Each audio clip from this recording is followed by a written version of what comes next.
Hello everyone, and happy Samhain, Merry Halloween. But today we're going to be, or tonight, we're going to be doing a walkthrough of the Wild Unknown Tarot. This is written and illustrated by Kim Kranz. Now I know she has, I will put a link to her website below. I know she has some beautiful children's books, I know. I want to say there's some t-shirts. She's got some other thing of her artwork. And now, I did not have this guidebook when I did it, when I originally had gotten. I didn't even know that they had one. People have noted, and from what I have seen, I love this for Johnny, my forever chariot. Everything looks as if it's been handwritten. It's probably a font. Now, she could have made a font out of her handwriting, because I have done that with my handwriting, or my mother's as well, but I have done that. I have my handwriting as a font also, so maybe that, because it looks like a handwriting font, but it's also possible that she wrote it all out, which would be quite impressive, I have to say. So she just kind of goes into drawing the tarot and why she decided to draw the tarot cards, understanding this particular, the deck, the major arcana, the minor arcana, going into the elements and what each of the elements represent. So she has sections on that. She has sections about the court cards, even to the, like what color hair and the skin that are associated with the court cards. I'm strange in that I don't necessarily read the court cards directly as people. So that doesn't, but that's all in there. And then how to go about giving a reading, having a question. It's got all the base shuffling, cutting. Really, I think this is an excellent book for somebody that is new, because I've heard people, have said that they have used this as their first deck. People have messaged me that. And so I know that this book actually looks like it would be quite good for that, because, then it goes into a card of the day, past, present, and future, the Celtic cross, a note about reversals, and then it gets into it's a beautiful, everything about this. The box is amazing. The artwork is amazing. The book is very well bound and is just beautifully done. It's got that gorgeous minimalist beautifulness.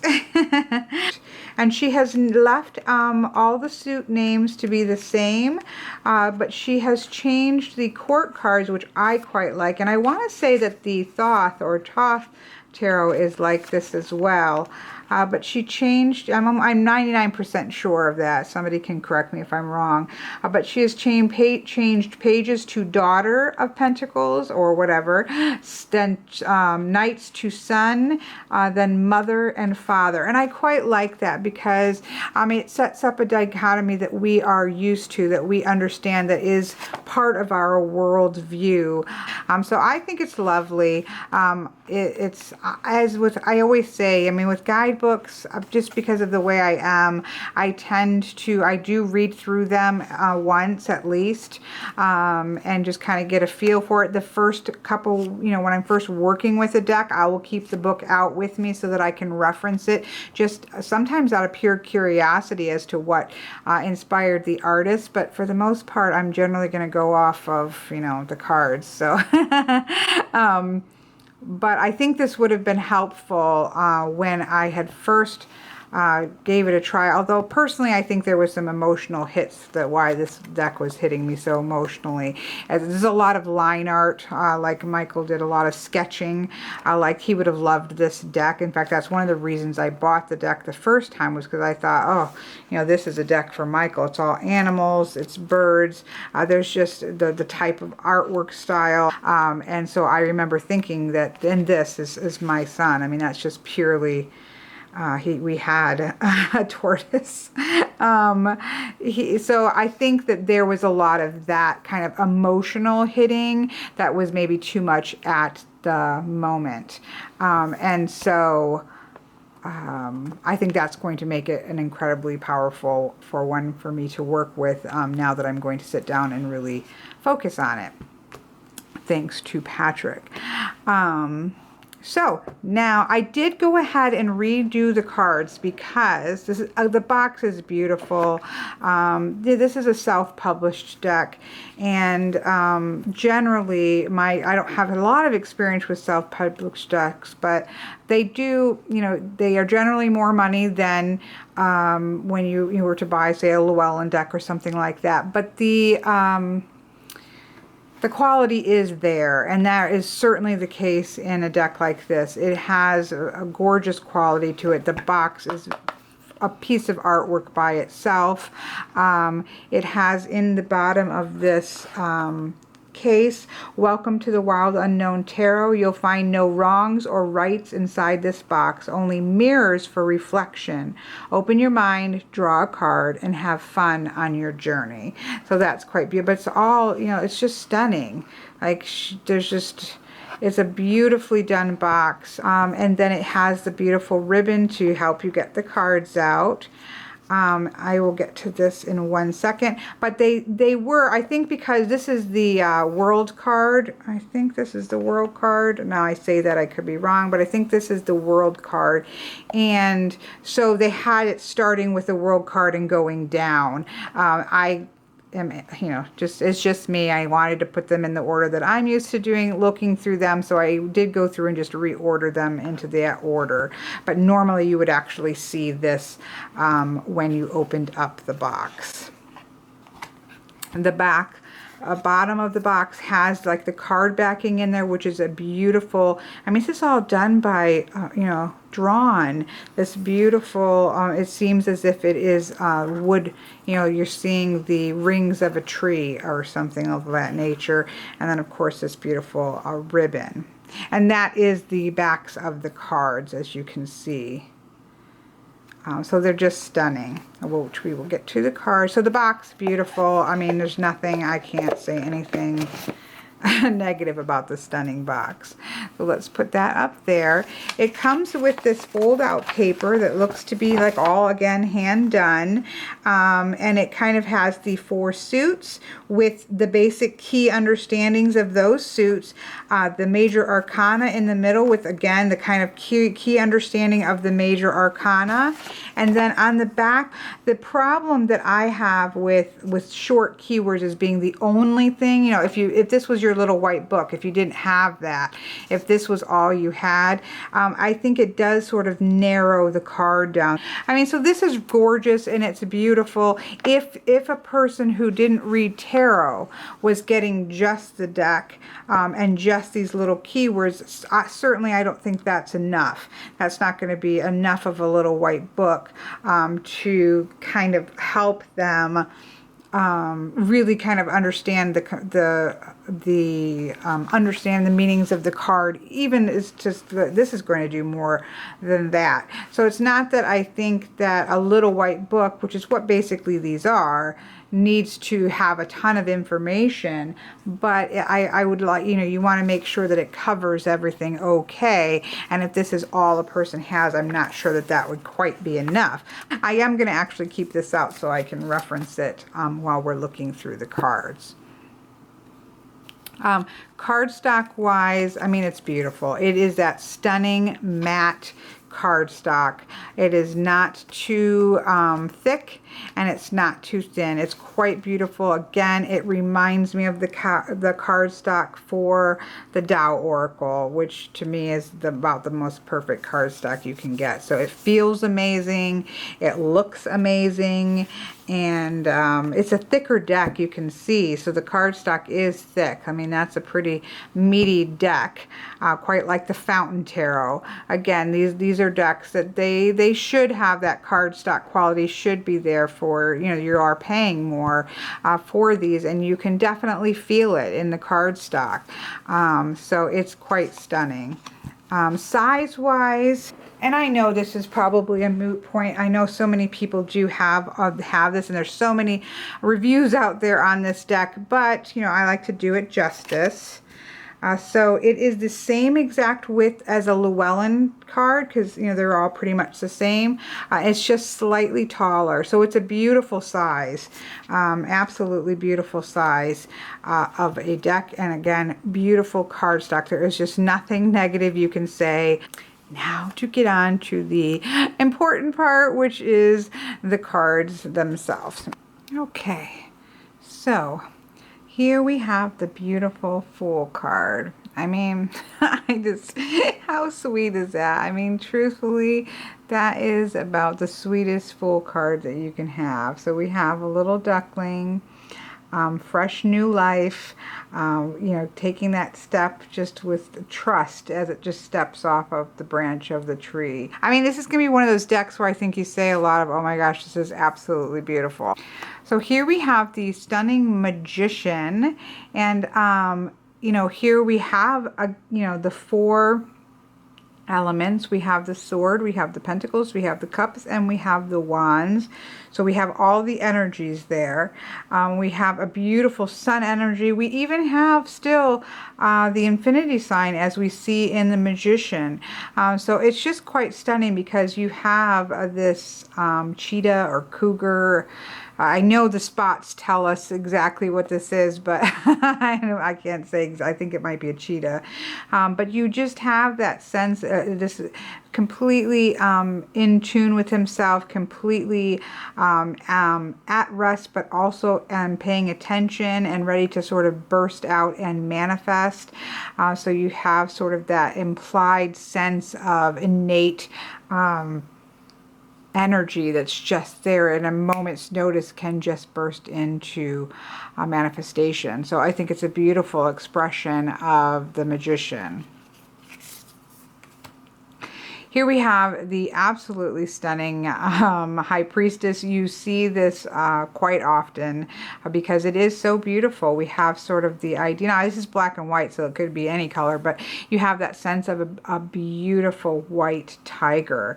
And again, there is, where here we have that sort of ready, that sense of quickness and ready, that kind of banked energy that's ready to burst out. We have that very, just in the position of the pause, the position of the relaxed face expressions. You just have that sense of the High Priestess, that deepness. So instead of that sun energy, we have that deep serenity energy that comes with the High Priestess, that goes down deep. That is quite stunning. And then we have sort of like a crystal ball. A lot of images have black and white with just bursts of color, and then some are straight black and white.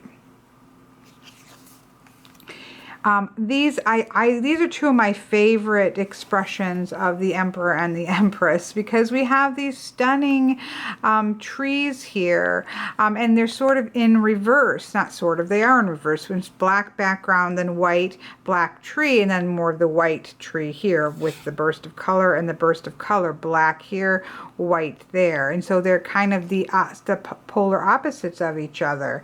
That is just beautiful, because the Empress is in full bloom. I mean, you think of the color, you know, in spring, all of a sudden you have like cherry blossoms that burst into color. And so we have that sense of abundance that is just in that one color tonation that's put here. We have that sense of abundance, and then we have the moon energy and the sun energy, and that kind of male and female energy there.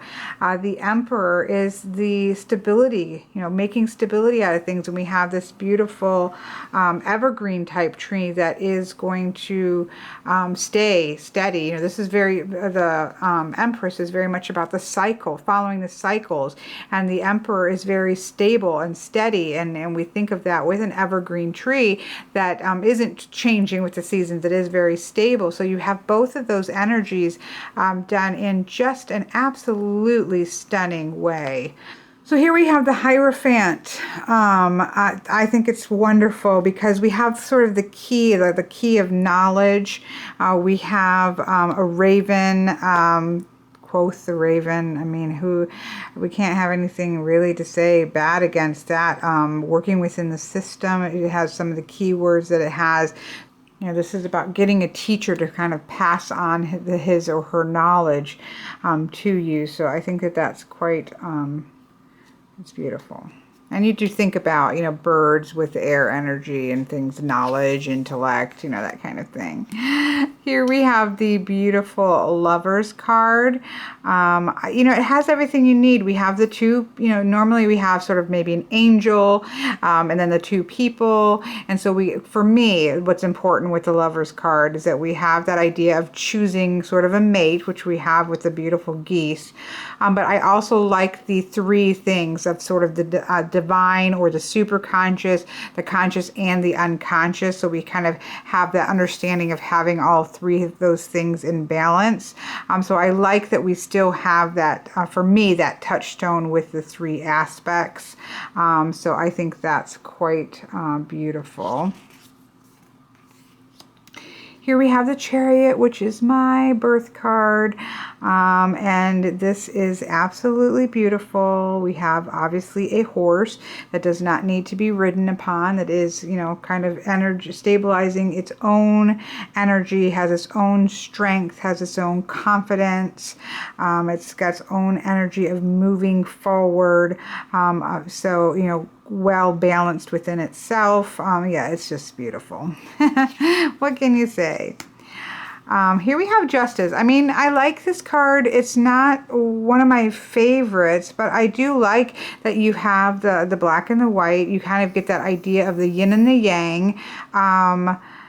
We do still have the sword here. It would be weird to have scales here. This is a wild unknown. But I love the black cat. It makes me think of my Lucky. So I do think it works. Everything you need, I think, to read Justice is here. So yeah, not my favorite card in the deck, but I think it's beautiful. This would probably be one of my favorite cards in the deck. I mean, what's not to love about this? It's a tortoise who's literally going inside of himself, going in deep, but he's got the lantern and he's shining the light. Self-reflection, solitude. He has got his home. He has got his place of serenity within himself at all times. He can access that. So when you think about the hermit kind of going off for introspection, this little hermit has access to that. He can just be walking down the road and say, you know what, I need some introspection time, and can go right in there. Yeah, this was certainly one of the cards that made me want this deck in the first place. It's very, very powerful. The Hermit is my chosen significator. So this is one of the cards that, yeah, is very important to me in a deck. Stunning Wheel of Fortune. I could have this as a tattoo. I mean, it's beautiful. We have the idea of... it gives you the idea of a dream catcher, but it also has this is not put together neatly. You have the sense of birds having grabbed bits of colored yarn and created this. And so you have the beautiful sense of the wheel, but it is not meticulously put together, like you'll see with the spider web. So it's not that meticulousness, but it gives you, so you feel like woodland creatures could have made this, being my point. But it is, it's just beautiful. I mean, there's nothing to say about that other than it's beautiful.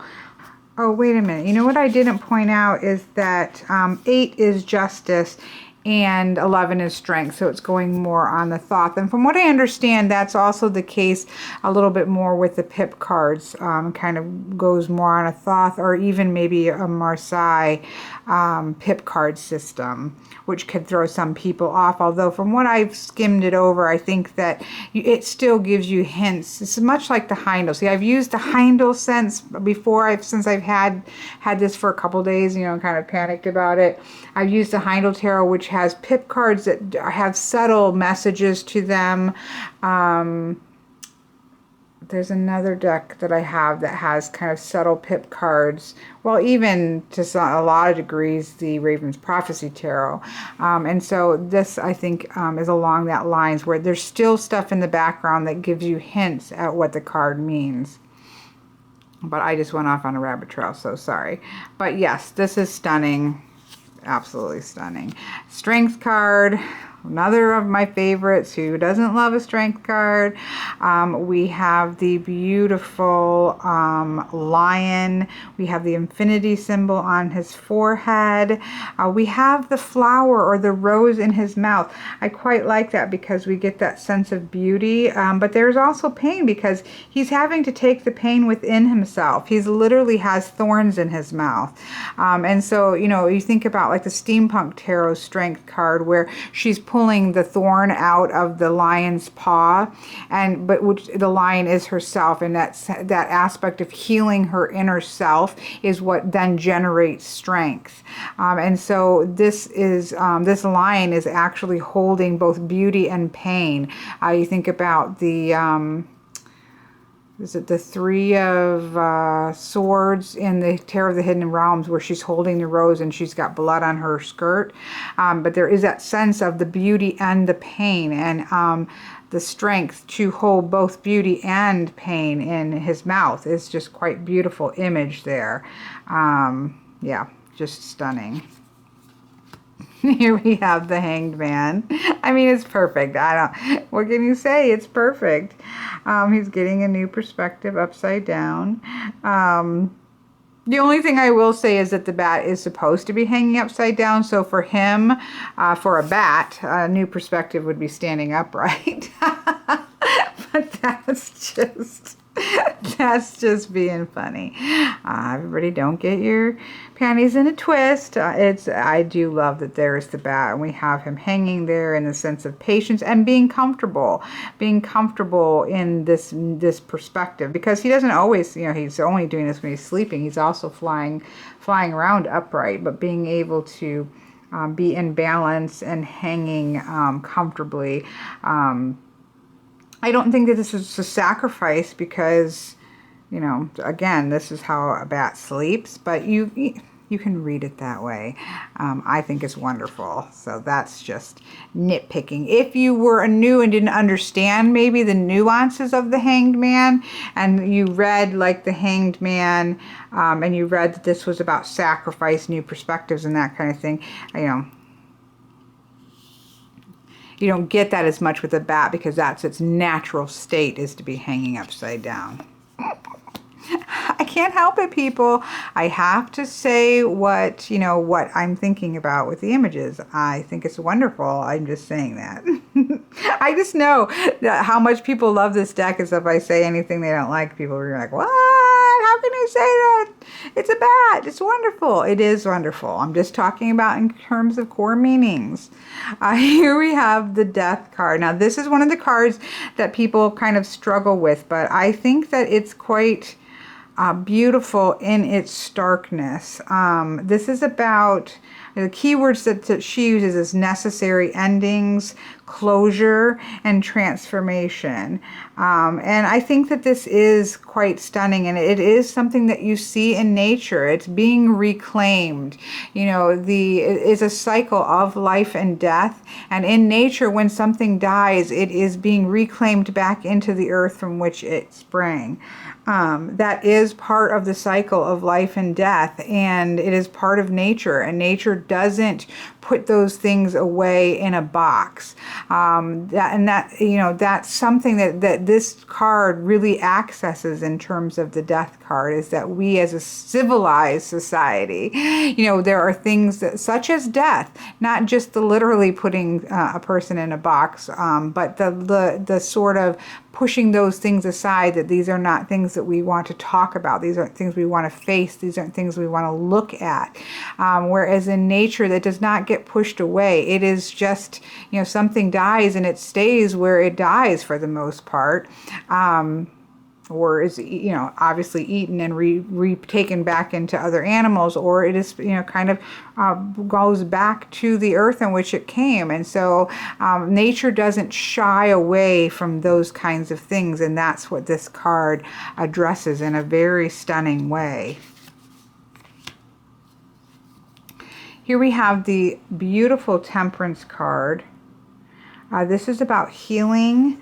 We do have the fire and the water. I mean, it's everything that you need in a Temperance card. We have the fire energy and the water energy, and the two of them sort of working in unity. The water's not putting out the fire, and the fire is not evaporating the water. They are kind of melding together in a beautiful energy, and that color just pops with the beautiful heron. So I think that it's lovely. Now this is one of those cards where I'm sorry, you know, this is not my favorite devil card. This just in terms of how I view the devil. Again, the devil's one of my favorite cards, and so I'm very picky about devil cards. And it's not that it's a ram, because it's a cute ram. There's nothing, I don't really think Lucifer when I see the ram, even with the pentacle on his forehead, although, you know, these are all kind of a tongue-in-cheek on those, I feel like, on those images. The cards that or the keywords that she uses is negativity, materialism, and addiction. And I'm just not seeing that in, you know, I don't even see any of those things within the card itself. Again, this isn't make or break the deck or anything, because I did kind of, you know, sit with this one for a while. Because I've seen this, you know, come up, obviously. Let's just read the devil card in the guidebook. Though it may feel frightening when the devil appears in your reading, this card carries an urgent message that must be interpreted with total honesty. The darkness of the devil card takes the form of addiction, negativity, or materialism. It can indicate an ugly relationship with a person or substance. Identify this dependency and know how it's holding you back. The devil's hooves are strong and relentless. Their grip will not loosen unless a conscious change is made. Free yourself. Yeah, see, I'm not really... I'll love people's opinion, because I know there's a lot of people who do use this deck, and I've seen other people that review this who have said similar things, that this one, you know, we get, I think we all can kind of get and appreciate the tongue-in-cheek nod to the sort of Rams, Lucifer, you know, Satanism kind of nod to the devil sort of thing, when it's really just a goat. You know, it's not, everybody needs to not get all up in arms like it's just a goat. So I do like that, and I do appreciate that.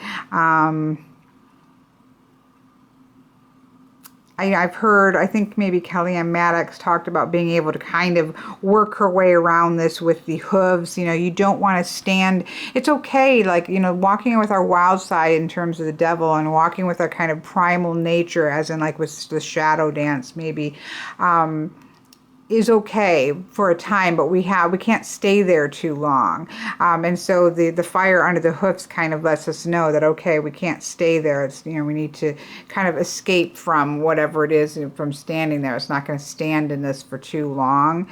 But this is one of those cards that when it were to come up, I would just have to go about my own business of dealing with how I see the devil card.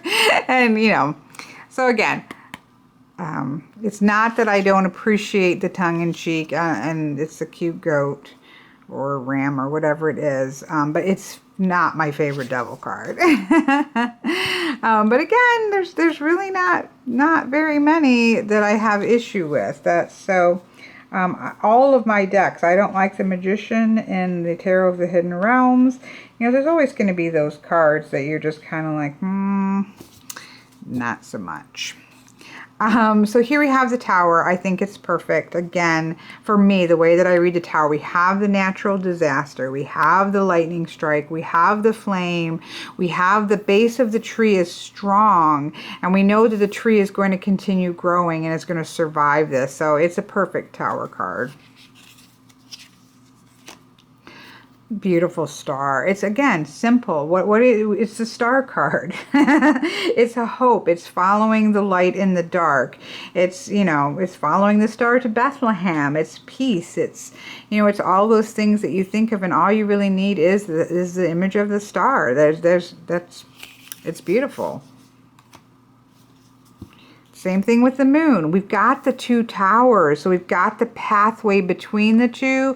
We've got the moon. I can see the water that's right here in this lake right here, and the more water over here that's on the other side of this patch of land that's in between these waters. Like, I can see all that. Like, I can sink into this, and it's so simple and it's so minimal, but it has everything that I need to read the moon. Although I don't necessarily agree with the keyword of lack of direction so much, but you know, again, I think that if you're reading the fuller message that you're going to get those things. I don't think that you should use something, any kind of little white book, as being your core and only way of getting to know a deck of cards. So, or a deck of cards, is getting to know something as deep and as old as the tarot. So if you get another book to go with this, I think that you have everything you need to be able to read it even in the traditional sense.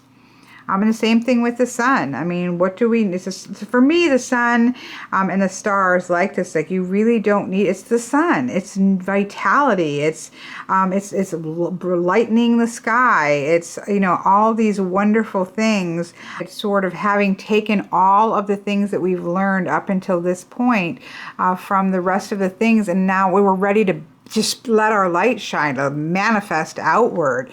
I mean, this is that burst of sunlight that says, you know, we're going to go forward and manifest all this stuff that we've learned, you know, throughout the other cards. I mean, it's beautiful. I don't think you really need anything more than that. I think this is a wonderful judgment card. I often have problems with judgment cards. Very often have problems with judgment cards. Can we talk about the Tarot Muha judgment card? When I love that deck, but boy, is that a horror judgment card. This is stunning because we have that's, you know, almost use traditional image of sort of an angel. It's a bird, but we have that traditional image up there kind of calling up. And you just think about a flock of birds just rising up in that new life. And this card is actually one of the ones I had a little bit of emotional issue, or not issue, but it just kind of hit hard because for me, flocks of, you know, Michael was so into birds. And ever since Michael's died, it was not long, a couple days after he had died, I was standing at the window and a huge swarm of birds just flushed and just covered the entire backyard right in front of me in the window, and then just burst off again and you know, just took off again. And for me, that was it's okay, like, I'm still here. And so every time I see like a rush of just those huge flocks of birds that kind of land all down right in front of me and then just take off, it's Michael, and it's that, and he's in that new life, you know, he's on, and he's moved on into this new, whatever his life is afterwards. And so this is a very powerful card to me. And here we have the World card, which is stunning. This is about completion. You just think about a mandala, just kind of a finished mandala here. It's wholeness. The cycle is complete, and we're getting ready to start the next cycle. So it's quite beautiful. Now, you know what I like. So there's our major arcana. Quite beautiful. Like I like the Hangman. The Hangman's perfectly readable. You know, I might have nitpicked it a little bit. But really the only card that I would say that I had some issue with was the Devil's card, just because I just feel like it's cute, but it doesn't quite hit quite all the factors that because it's such a big deal card for me. But other than that, I mean, these are stunning and beautifully readable, just beautifully, beautifully readable. But you know how I like to see all of the aces. So these are quite beautiful. We obviously have Wands, Cups, Swords, and Pentacles, as is standard. The aces have the fire, beautiful burst of fire there. The beautiful bursts, not burst, but the beautiful watery, fish scaly kind of gorgeousness for the cups. We have sort of the infinity sign, as well as sort of a rainbow color here.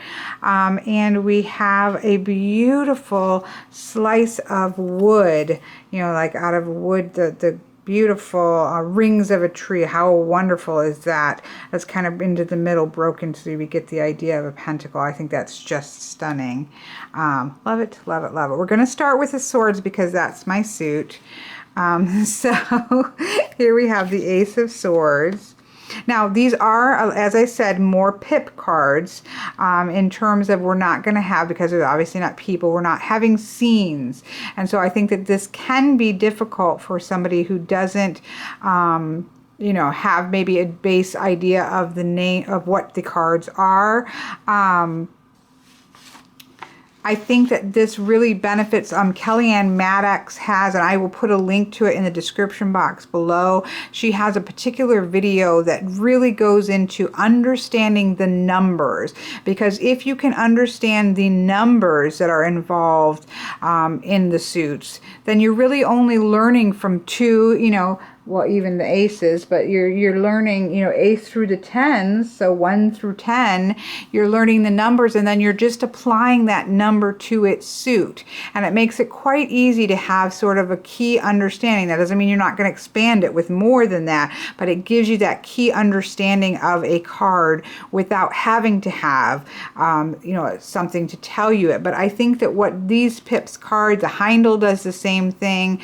Certain ones that are what I would call subtle pips, there are subtle understandings. We do have, you know, the two crossed swords to show that we're kind of at a block, you know, we're kind of at a point where we have to make a decision, that things are blocked the way they are, and we need to kind of see our way through to choosing a path. Sometimes you'll see a woman with crossed swords and a path on either side.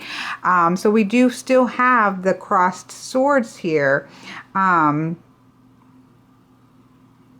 And we need to uncross them so that we can move forward or pick a direction. So it also, you know, it just has the Roman numeral on the top. But I think, let me just skim before, yeah, it has the number of swords in the cards. So you're always going to know that you're in swords, because there will be swords there. And a number of swords will be there. Plus you'll have the number obviously on top. So then here we have the Three of Swords. And so this is beautiful because this is about heartache, and this is about sadness. And so we have the, you know, it's normally through a heart. We have the bleed, so we can, the idea of blood coming off of the swords. And we also have this kind of tangled mess here that I think is quite stunning, because it does speak to that, you know, you can get tied up in heartbreak. You can get tangled up in it, and it can be very difficult to untangle yourself from the pain of loss and heartbreak, that I think is quite beautifully portrayed in that card. Here we have the Four of Swords, which is just, you know, it's about taking a rest. And we have this lovely little lamb or something taking a rest here. That's quite beautiful. Here we have the Five of Swords. And this is about, interestingly, the keyword they use is self-destruction. 5's the number of conflict. And so they use self-destruction. And we have, but one of the things that's interesting is that, you know, a worm doesn't die from being cut in half. It regrows itself and continues on. So there is that sense that there is conflict there that's going on, but it's not conflict that cannot be dealt with.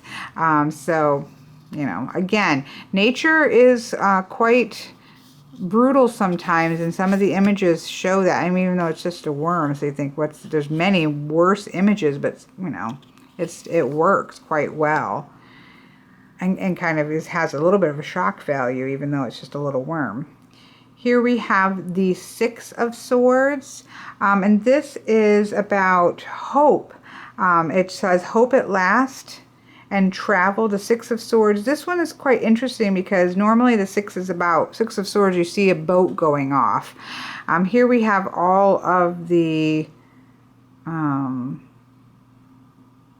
swords down here at the bottom, but we have the rainbow at the top. We have that sense that sometimes it's time to walk away. You know, there is a sense of this, although usually when you're leaving in the boat, in terms of the traditional images, the swords are going with you. There's that sense of it's knowing when it is time to leave, that the situation isn't working anymore and it's time to follow the rainbow. Look, look, look to the rainbow, follow it over the hills and streams. From Finian's Rainbow. Sometimes it's time to follow the rainbow. Here we have these 7 of swords. I quite like this because we have this little adorable fox, but he is kind of looking up slyly like, you know, he's going to kind of sneak this sword off and kind of cover it up. Because the 7 of Swords is about taking risks, which foxes do all the time when they get in hen houses. What do they have for that? They have secrecy and self-interest. I read the 7 of Swords a little bit differently, but this works fine. You know, when it is a pip card like this, you can kind of go off your own meaning. Here we have the beautiful 8 of Swords, which is stunning because we have, you know, somebody that is trapped within the chrysalis, but it's surrounded by the swords like you often see, but all it needs to do is come out and it can fly up and over. It just needs a literal new perspective of becoming something new that will work better in the situation, becoming what you need to be. This is one that people obviously are not so thrilled to look at. Here we have the 9 of Swords, but this is this thing about nightmares. You know, that's a nightmare. I don't know really what else to say. It works. It's all the things you just, you know, get the creeps, and you don't want to think of that underneath your bed. You think about a fetch, you know, that they would, you know, in like certain, you know, black magic-y kind of things, and if that would certainly put that under my bed, it would give me nightmares. But, you know, it works, I think, for what it is.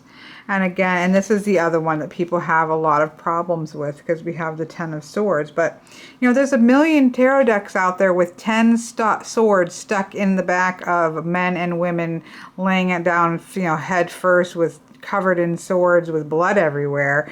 And people really, you know, accept that as just part of the 10 of Swords imagery. But this one I have definitely heard some negative connotations to, but I don't think that this is any more disturbing than, again, you know, a person stuck with swords, 10 swords in them. And I also don't like, I will say the keywords is sort of rock bottom, and then the word melodrama, which I have never heard of the melodrama as a keyword for the 10 of Swords. So that I would say, you know, I'm not kind of surprising because this is nothing to me about melodrama. This card doesn't represent melodrama to me. This image is just, you know, very powerful. It's the ending of something, but it will then be also conversely the beginning. And the 10 of Swords is about something that's ending, that it's a time to end. So this may be an old bull.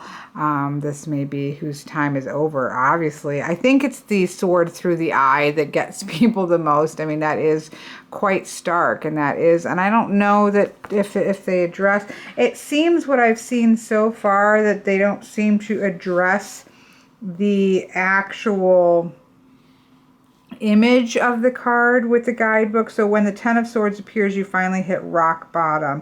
You've let others walk all over you while you play the victim. Is it possible that you love the backstabbing and drama too much to move forward without it?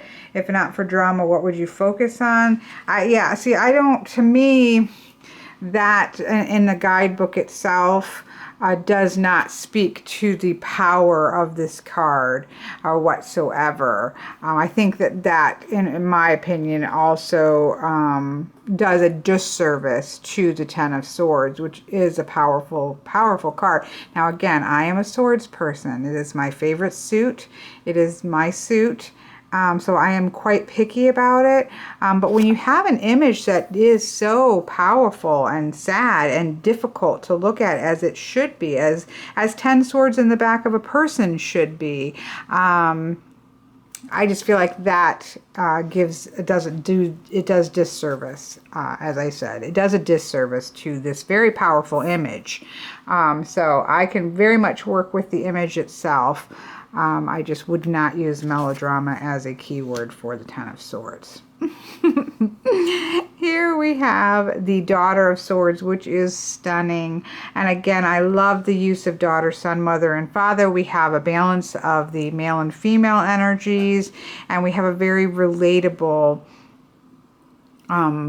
family unit, I think, that works beautifully. And we have, yes, each of the animals family unit, so to speak. Each suit has an animal, so it's owls, which is perfect for the swords. Couldn't be more perfect for me. So we have the Daughter of Swords. I know I can't go so slowly through all these, but this is my suit. The Son of Swords. Again, we get the action, you know, the knights, that kind of knight energy is the action energy. We have the beautiful Mother of Swords and the very regal Father of Swords, and that rainbow kind of harkens back to the rainbow that we had in the Ace of Swords.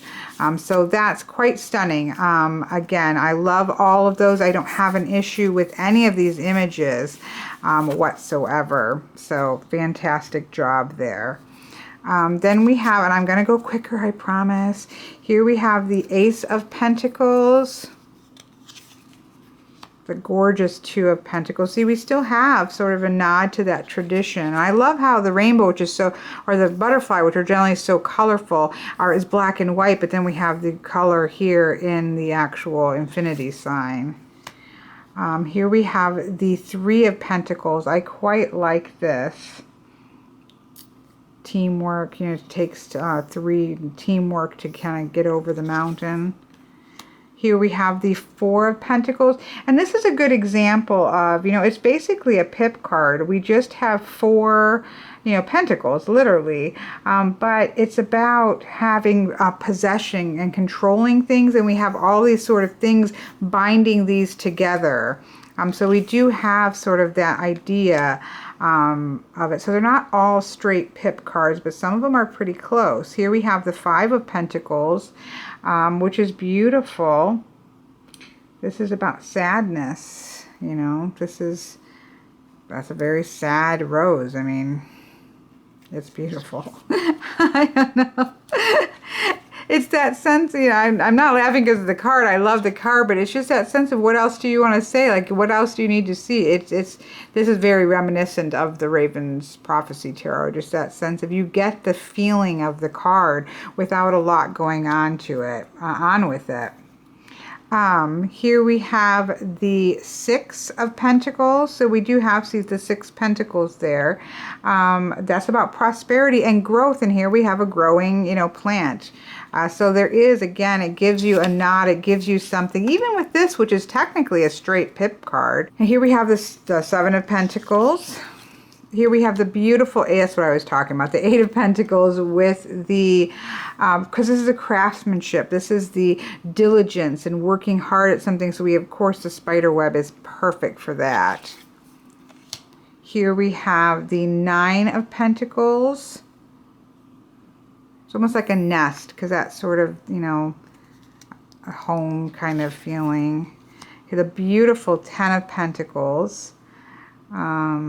You know, this is fulfillment, joy. We have the whole rainbow going on. Life is wonderful. Here we have the beautiful Daughter of Pentacles. The Son of Pentacles. Again, we have, he's not running, it's not action, but we get that sense. His head's down and he's getting ready to charge. So we get the Knight energy, which this is beautiful. The beautiful Mother of Pentacles. And then the stunning Father of Pentacles. Gorgeous. Yes, just beautiful. Here we have the Cups, the Ace of Cups, the Two of Cups, I love this. 3 of Cups. We've got the Friends. Here we have the 4 of Cups. The 4 of Cups, you normally have that sense, you know, of kind of dissatisfaction. You know, there's 3 cups and something's up here handing somebody a cup and they're just so blah, they don't even aren't paying attention to it. So I'm not seeing that so much in this picture. Let's just see what they say. An outsider would look at your life and see supportive relationships, everything great, but you're not seeing it that way. Yeah, I mean, again, it has that sense of the book is giving sort of the basic idea of what the 4 of Cups stands for, but it doesn't really talk about the card or what they were particularly, the artist was particularly thinking with this card. But again, so it's kind of, you kind of have to, I think, treat this more as a pip card, because we have the sense that the mouse really has everything they need, but there is that sense of not being content that comes with 4s in general. There's like an inherent warning. And then here we have the beautiful 5 of Cups. And I hope that Patrick is not going to mind me sharing this. But Patrick was, you know, who gifted me this deck. Had, you know, watched a lot of my videos and had obviously seen some of my videos about grief and of that kind of thing and the loss with Michael, and had wanted me to give me the deck, but he kind of felt a little bit unsure about it or a little bit awkward about it, and so he decided to pull a card to see, you know, whether he should gift me this deck or not, and how this deck might be able to help me. And this is the card that he pulled, and he pulled it with this before he meant to give this stone to me. He pulled it with this, and he actually took a picture of this reading that he did and sent this to me, and this was one of the reasons. This is why he decided, okay, there we go, that's my answer, that this is because what's interesting is that the Fountain Tarot's choose line for the 5 of Cups is befriending grief. So that is just quite stunning and means a lot to me. And so it's something between the deck and the stone that will, or the stone, it's a crystal, but this just means the world to me and will for the rest of my life. Thank you, Patrick. Here we have, I love this one because this is the 6 of Cups, which is that sense of nostalgia and looking back to our roots, and we have the beautiful rainbow roots here. Here we have the 7 of Cups, and the 7 of Cups is about illusion, and so you have this sort of optical illusion going on there. Here we have the 8 of Cups. Time to move on. There's nothing here, nothing for you here. It's time to head out. Here we have the 9 of Cups. Beautiful 10 of Cups. Harmony. You've got all these lights and rainbows and connectivity going on, because the cups are about relationships and all these lines and relationships going on. The beautiful Daughter of Cups. The Son of Cups. There's obviously swans for the cups. I didn't say that, but with the Mother of Cups and the beautiful Father of Cups. I mean, I love that we have sort of the white swan and the black swan. That's just stunning. I don't know if I said, well, deer are obviously for the wands. The owls were for the swords. And then I believe it's snakes for... yeah, snakes for the wands, which I love because snakes for me are I've kind of stepped back behind, away from snakes in terms of the kind of Christianized version of deceitful, wicked, slimy snakes, and back to even when I read Lenormand, and it's much more that go back a little bit further to the snakes as transformative, and so that's perfect for, you can't really get anything more perfect for the wands. So here we have the Ace of Wands. I know I'm taking so long. The Two of Wands, obviously a beautiful card. I love this Three of Wands. So there is that idea of seeing through that vision that's seeing in here. Yeah, it's gorgeous. The Four of Wands. The Five of Wands, so we get that sense of strife and conflict without really much going on. The beautiful Six of Wands, because we do have the butterfly kind of coming up and out of the conflict.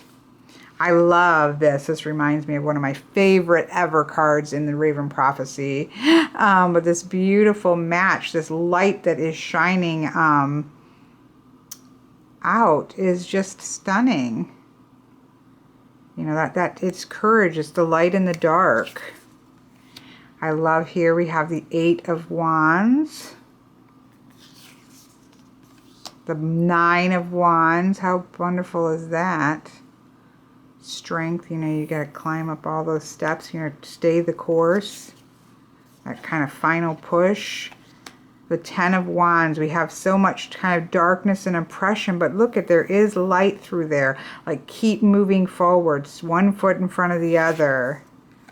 A stunning, like this is one I could get a tattoo of that, no question. If I was a Wands person, I would get a tattoo of that. Although when I do, and I will eventually get a tarot tattoo, it'll have to be a swords. But if I was a wand person, it would be that one. The Son of Wands. I love that. The energy coming out. The beautiful Mother of Wands around her eggs. And the Father of Wands. So these are just stunning cards. I'm so thrilled that these have made their way back to me, as obviously they were going to do when it was the time for me to work with them, and the time was not then, clearly.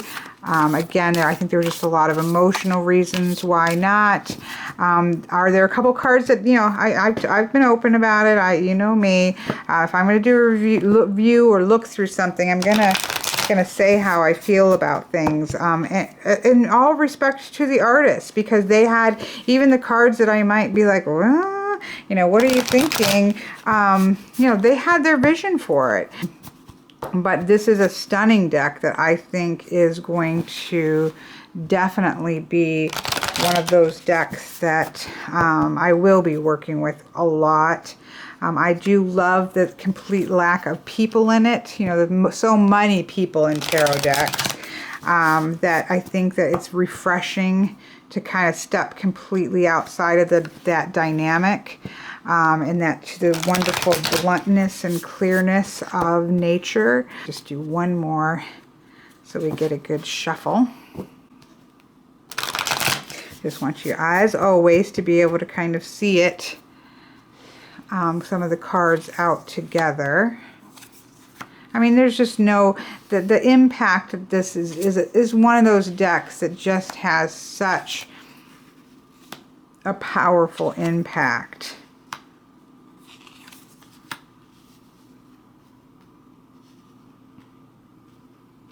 Here's 6 cards laid out. I mean, it's stunning. I mean, they're just image-wise, they just pack an absolute wallop. You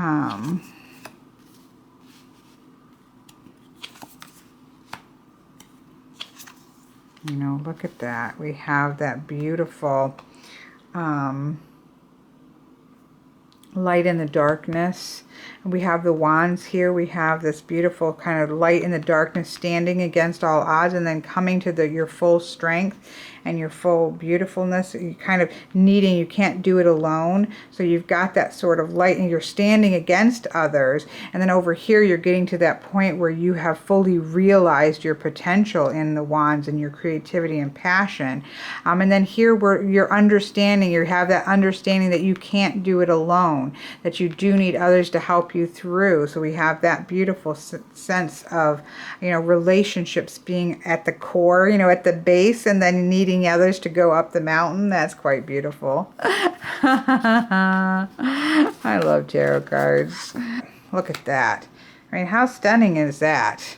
It packs a wallop. You have to say that. So this is absolutely beautiful. This has been a look at the Wild Unknown Tarot.